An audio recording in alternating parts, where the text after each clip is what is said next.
You wake up and tell yourself today will be different. You will not check your phone first thing. You will not skip the workout. You will not reach for the same distraction you swore off yesterday. By noon, you're doing the exact same thing again, and a quiet part of you feels tired of making promises to yourself that you do not keep. This is not a lack of willpower. It is a lack of distance. You are too close to the habit to see it clearly, reacting to urges as if they were commands instead of simple passing sensations. The Stoics understood this problem over 2,000 years ago, and they built a practical method for solving it. If this is something you have felt, stay with me, because this video will change how you see every habit you are struggling with. Before we continue, hit like and subscribe so more people can find this and start taking back control of their own minds. Number 1. What Stoic detachment actually means. Stoic detachment is one of the most misunderstood ideas in ancient philosophy. Many people hear the word detachment and assume it means becoming cold, numb, or indifferent to life. This is not what the Stoics taught. Detachment, in the Stoic sense, means creating a small but crucial gap between yourself and your immediate reactions. It is not about feeling less. It is about responding instead of reacting. When you're detached in this way, you still feel the pull of the habit, the craving, the boredom, the anxiety that usually drives you to act without thinking. The difference is that you notice these feelings before you act on them, rather than being swept along by them unconsciously. The Stoics divided the world into two categories: things within our control and things outside our control. Our habits often feel like they belong to the second category, as if they are forces acting upon us rather than choices we are making. Stoic detachment corrects this error in thinking. A craving arising in your body is outside your control, but your interpretation of that craving and your response to it is entirely within your control. This distinction may sound small, but it is the exact place where every bad habit is either strengthened or broken. Most people never even realize this gap exists because they never pause long enough to look for it. Marcus Aurelius, writing privately to himself in what we now call meditations, repeatedly reminded himself that his mind could remain undisturbed even when his body or circumstances were difficult. This was not denial of discomfort. It was a daily practice of separating the event from his judgment about the event. Applied to habits, this means separating the urge to smoke, overeat, scroll endlessly, or procrastinate from the automatic belief that you must obey that urge immediately. The urge is data. It is information passing through you. It is not an order you are required to follow, no matter how urgent it feels in the moment. Epictetus taught that people are disturbed not by events themselves, but by their opinions about those events. A bad habit is rarely just a physical compulsion. It is usually wrapped in a story. I deserve this. I cannot function without this. I have already failed today, so it does not matter. Stoic detachment works by exposing these stories as separate from the raw urge itself. Once you can see the story clearly, you can question it, weaken it, and eventually replace it. The habit loses much of its power the moment you stop treating the accompanying thought as an unquestionable fact. This kind of detachment is not passive. It requires active, repeated attention, especially in the early stages of breaking a habit. You are training a new skill, the skill of watching your own mind operate in real time. At first, this feels unnatural and effortful, like learning to use a muscle you did not know you had. Over time, with consistent practice, this observing capacity becomes stronger and more automatic. You begin to notice the urge arising a few seconds earlier than you used to, which gives you a small but meaningful window to choose differently before the old pattern completes itself. Understanding detachment correctly is the foundation for everything that follows in this video. It is not suppression, denial, or forced willpower gritted through clenched teeth. It is calm, clear observation paired with the recognition that you are not the same thing as your impulses. You're the awareness that notices the impulse. Once this distinction becomes real to you, and not just a philosophical idea you have heard once, the entire relationship you have with your own habits begins to shift in a permanent and practical way. Number 2, why bad habits feel so powerful. Bad habits feel powerful because they operate through repetition and immediate reward, while the cost of the habit is delayed and diffuse. Your brain is built to respond strongly to what happens now and weakly to what happens later. A cigarette, a scroll through social media, an extra plate of food, or an hour of avoidance all deliver something immediately, whether it is relief, comfort, or distraction. The damage caused by these choices arrives slowly, spread out over weeks, months, or years, so it rarely feels urgent enough to override the immediate pull. Stoic philosophy directly addresses this imbalance by training you to weigh actions according to reason and long-term character, not momentary sensation. Seneca wrote extensively about the danger of living reactively, driven by whatever feeling arises rather than by considered judgment. He compared an untrained mind to a ship without a firm hand on the rudder, tossed wherever the current happens to push it. A habit thrives in exactly this condition. Without detachment, every craving becomes a sudden gust of wind that the ship must obey. With detachment, you become the hand on the rudder, acknowledging the wind without being controlled by it. This single shift from passenger to pilot is often the entire difference between someone who breaks a habit and someone who remains stuck in it for years. Part of what makes habits feel powerful is the illusion of identity attached to them. People often say, I am a smoker, I am lazy, I am someone who cannot stick to anything, as though the habit defines who they fundamentally are. The Stoics rejected the idea that external behaviors and past patterns define your unchangeable nature. Your essential self, in Stoic terms, is your reasoning faculty, your capacity to judge and choose, which remains intact and available regardless of what you have done before. When you stop treating the habit as identity and start treating it as simply a pattern of past choices, it becomes something you can revise rather than something you're permanently sentenced to. Habits also draw power from the discomfort of withdrawal, whether that withdrawal is physical, emotional, or purely psychological.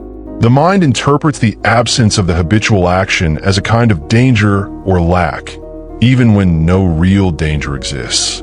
Stoic detachment trains you to sit with this discomfort without immediately labeling it as unbearable.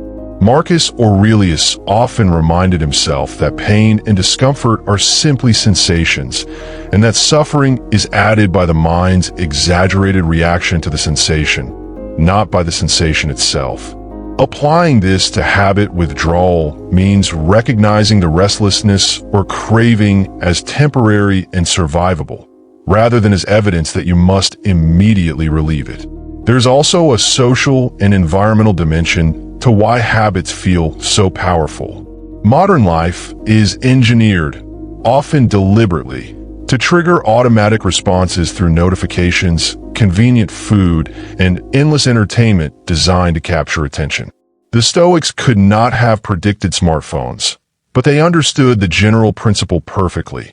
External things will constantly attempt to pull your attention and provoke reaction, and only a trained mind can remain steady in the middle of that constant pressure. Recognizing that the environment is designed to trigger the habit, rather than blaming yourself entirely for weakness, allows for a calmer, more strategic approach to resisting it. Ultimately, bad habits feel powerful because they operate faster than conscious thought, at least until you build the capacity for detachment.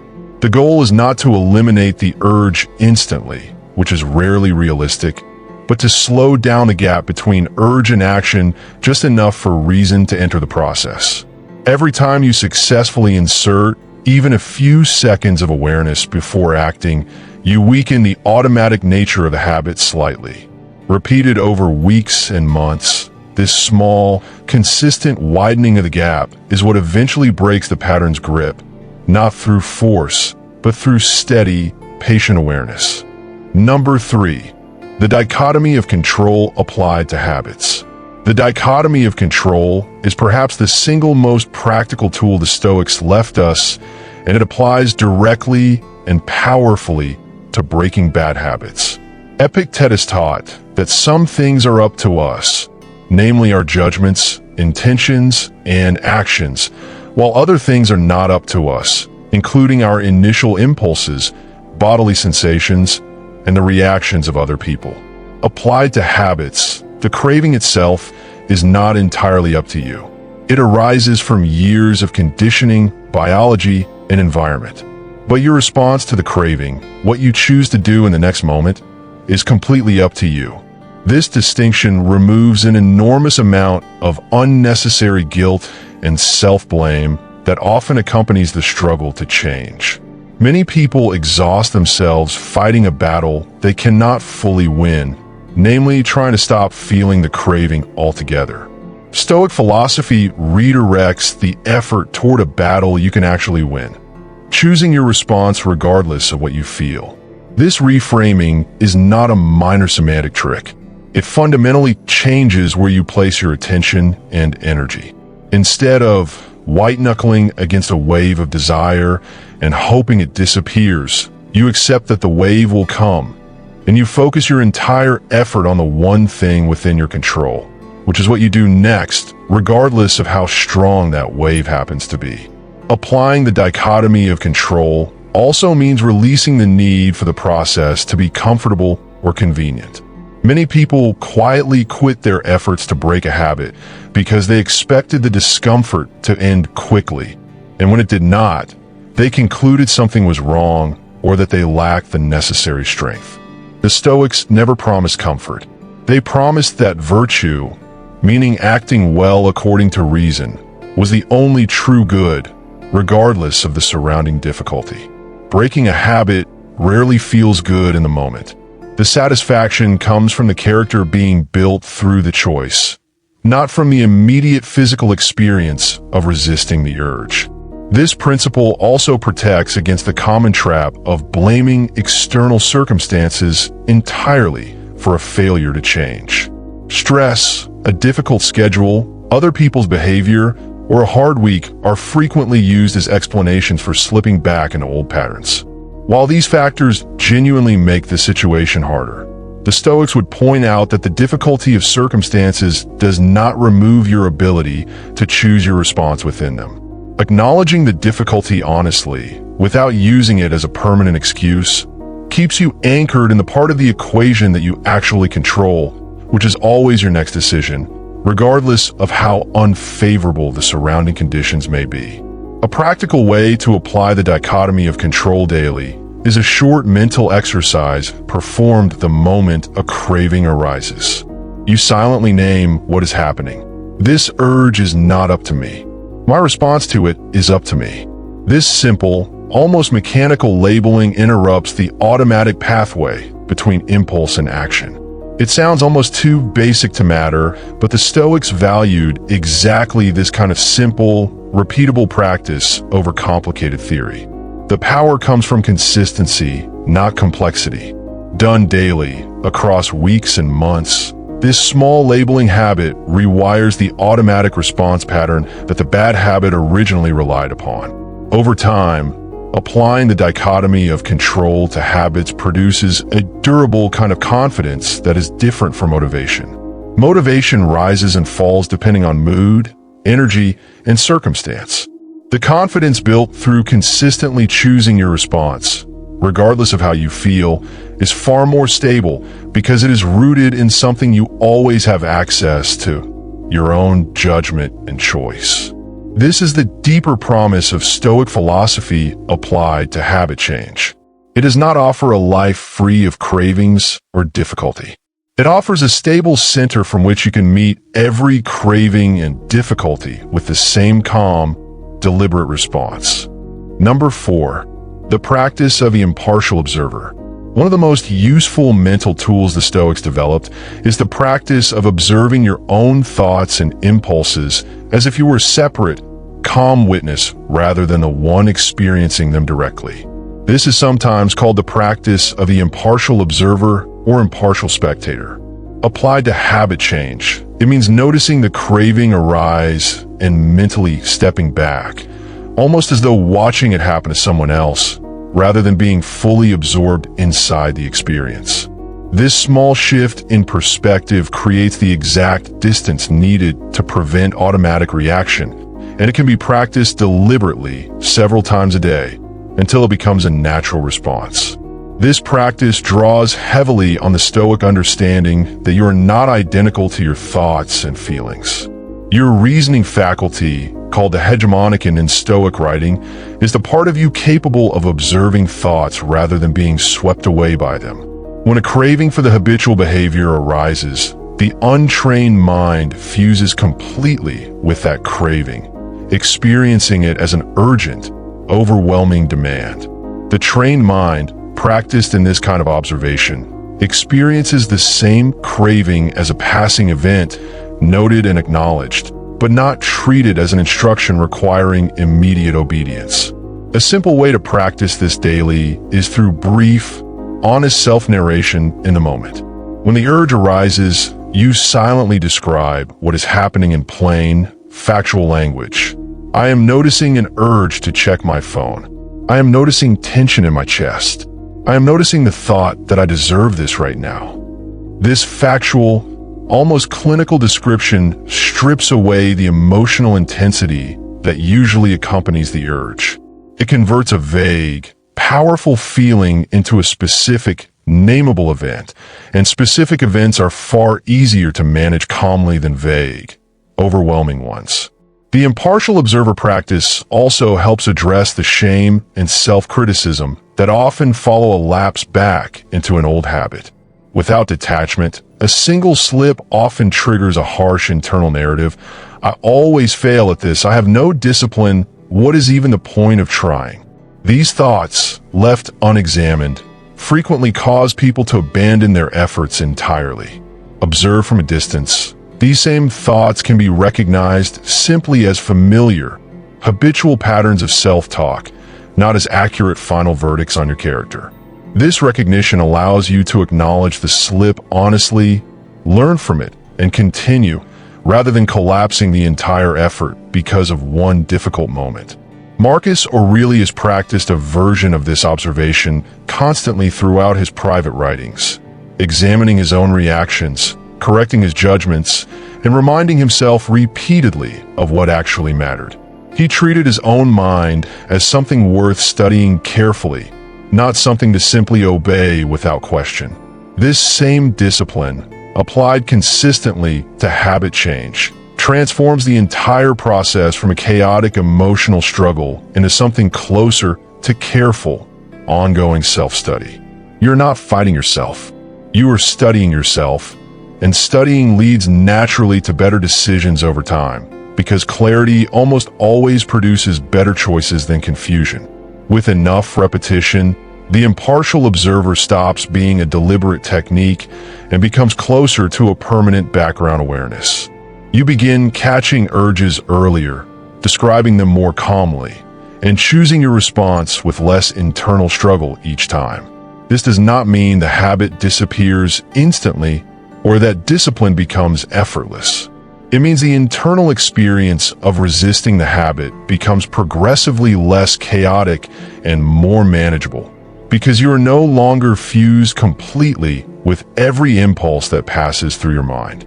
This calm, observant distance is one of the most valuable and lasting gifts that consistent Stoic practice can offer anyone working to change a long-standing pattern. Number 5. Daily Stoic practices that break habitual patterns. The Stoics were intensely practical philosophers, and they left behind specific daily exercises designed to strengthen exactly the kind of mental discipline required to break habitual patterns. One of the most valuable is the evening review, practiced by figures such as Seneca, in which you calmly examine the events of the day without harsh judgment, asking simply what you did well, what you could improve, and where you were caught off guard by an old pattern. This nightly habit of honest, Non-punishing reflection builds the exact kind of self-awareness that prevents habits from operating unnoticed, because you're actively tracking your own behavior instead of letting the day pass without examination. Another powerful practice is premeditatio malorum, or the premeditation of difficulties, in which you mentally rehearse challenging situations before they occur. Applied to habit change, this means picturing in advance the specific moment when the craving typically strikes, whether that is a certain time of day, a certain emotional trigger, or a certain environment. By rehearsing this moment calmly beforehand and deciding in advance how you will respond, you remove much of the surprise and automatic reaction that usually gives the habit its power. The mind that has already considered the difficulty responds far more steadily than the mind encountering it completely unprepared. Morning preparation was equally important to the Stoics, and Marcus Aurelius began many of his private reflections by reminding himself of the difficulties he expected to face that day, along with his intended response to them. Applied practically to habit change, this could mean a short morning reflection acknowledging that a craving or urge will likely arise later and calmly deciding, in advance, how you intend to meet it. This is not anxious worrying about the day ahead. It is calm, deliberate preparation, similar to an athlete visualizing their performance before a competition, which measurably increases the likelihood of a steady, considered response when the actual moment arrives. Journaling was another central Stoic practice, used extensively by Marcus Aurelius himself, whose private writings form the entire basis of what we now call meditations. Applied to habit change, a short daily journal entry tracking urges, responses, and honest reflection creates a written record of progress that is often invisible day to day, but becomes clearly visible over weeks and months. This record also helps identify patterns you might otherwise miss, such as specific times, moods, or situations that consistently precede the habit, giving you concrete, specific information to prepare for rather than a vague, general sense of struggling. The Stoics also practiced regular reflection on mortality and the shortness of life, not as something morbid, but as a tool for clarifying priorities and reducing the pull of trivial, momentary pleasures. Applied to habit change, briefly considering how you want to have spent your time and energy, viewed from the perspective of your entire life rather than just a day, often diminishes the perceived importance of the immediate craving. A scroll through social media or an extra unnecessary indulgence looks very different when weighed against the entire scope of a life you are actively trying to live well and deliberately. None of these practices are complicated or require special equipment, and this simplicity is precisely the point. The Stoics believe that lasting change comes from small, repeated, honest practices performed consistently, not from occasional bursts of intense motivation. Choosing even one or two of these exercises, the evening review and the premeditation of difficulties, for example, and practicing them daily for several weeks, builds the exact kind of steady self-awareness that makes breaking a habit far more achievable than relying on willpower alone, which predictably weakens under pressure, fatigue, or stress. Number 6, building a new identity through virtue. The deepest and most lasting way to break a bad habit, according to Stoic philosophy, is not through willpower or clever technique alone, but through a gradual shift in identity towards someone who acts according to virtue. The Stoics identified 4 cardinal virtues: wisdom, justice, courage, and temperance, or self-discipline. Every time you choose the harder, more considered response over the automatic habitual one, you are not just resisting a craving. You are practicing temperance directly, and practicing a virtue repeatedly is exactly how it becomes a stable part of who you are, rather than a fragile effort you must constantly force yourself to maintain. This shift in identity matters because relying purely on discipline or restriction often creates an exhausting, adversarial relationship with yourself, as though you are constantly fighting against your own nature. Building identity around virtue instead reframes the entire process. You're no longer someone forcing themselves to avoid a habit through sheer resistance. You are someone who values clear thinking, self-command, and considered action, and the old habit simply no longer fits who you're becoming. This identity-based approach tends to produce far more durable change than approaches based purely on restriction, because it is rooted in values rather than a constant, tiring battle against temptation. The Stoics also taught that virtue is the only true good, and that everything else, including comfort, pleasure, and even health, is what they called indifferent, meaning it is preferred but not essential to living well. This does not mean comfort and pleasure do not matter at all. It means they should never come at the cost of your reason, judgment, and character. Applied to habits, this reframing helps you recognize that the momentary comfort offered by the habitual behavior is genuinely less important than the character being built through resisting it, even when the craving in the moment insists otherwise with great intensity. Building this new identity requires patience, because identity shifts are naturally slower than single decisions. Marcus Aurelius did not become the calm, disciplined figure known through his writings overnight. His meditations reveal a man constantly returning to the same principles, correcting the same tendencies, and reminding himself repeatedly of what mattered. Because building character was, for him, an ongoing daily practice rather than a single completed achievement.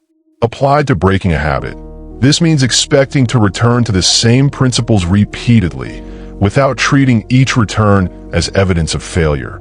Because repetition itself is the actual mechanism through which lasting identity change occurs.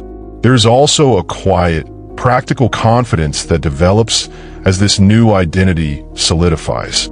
Each time you choose the response aligned with temperance and self-command instead of the old automatic habit, you gather small, concrete evidence that you are capable of this kind of consistency. Over weeks and months, this evidence accumulates into a genuine, well-earned confidence, entirely different from the fragile, temporary motivation that fades under stress. This confidence is not based on hope or good intentions. It is based on an actual, remembered pattern of choices you have already made, which makes it far more reliable during future moments of difficulty. Ultimately, Stoic detachment applied to habit change is not a quick trick or a single technique to memorize, but a complete shift in how you relate to your own mind, your impulses, and your sense of who you are. You learn to observe rather than obey, to separate the urge from the story surrounding it, to focus entirely on what is actually within your control, and to build, choice by choice, an identity rooted in virtue rather than convenience. This is slow, deliberate work, exactly the kind the Stoics valued most, and it produces a kind of freedom that no amount of raw willpower alone could ever fully achieve. If this video gave you a clearer, calmer way to think about the habits you have been struggling with, consider subscribing for more practical Stoic philosophy applied directly to real, everyday problems. Small, consistent practice, not sudden willpower, is what actually builds lasting change.